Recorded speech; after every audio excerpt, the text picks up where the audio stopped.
시청자 여러분께서는 청주와 약주의 차이를 혹시 알고 계십니까?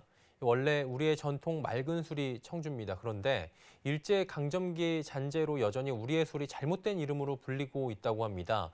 주세법 개정이 필요해 보이는데 여전히 개선되지 않고 있다고 하죠. 문다혜 기자가 전해드립니다.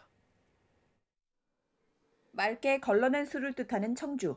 흐린 술 탁주와 대칭되는 술로 원래는 우리 술의 일종을 부르는 말입니다. 그런데 우리나라에서 전통주 기법으로 만든 우리의 맑은 술을 청주라 부르지 못하고 약주라고 지칭하고 있습니다.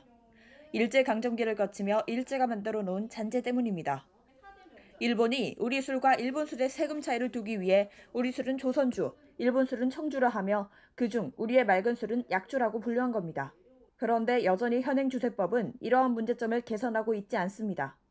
주세법을 살펴보면 전통 누룩을 1% 미만 사용하면 청주, 1% 이상 사용하면 약주, 일본식 청주는 입국이라는 혐오를 사용해 누룩을 사용하지 않아도 되지만 우리의 전통 맑은 술은 1% 누룩으로는 제조가 불가합니다.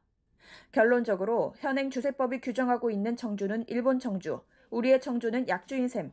당초 약주는 약효가 있는 한약재 등이 들어간 술을 뜻하지만 우리의 전통 맑은 술이 이름을 빼앗겨 잘못된 이름으로 불리고 있는 겁니다.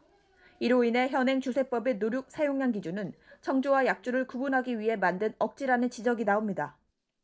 그렇죠. 원래 우리가 문헌에 보면 우리 술은 다 청주라고 한자로 이렇게 적혀 있어요. 그런데 지금은 그거를 청주라고 하지 못하고 약주라고 얘기를 하는 부분이 좀 안타깝고요. 어떤 분들은 또 약재가 들어간 술만 약주다라고 오해하시는 분들도 있고 그런 부분이 있어서 조금 저희 입장에서는 좀 안타까운.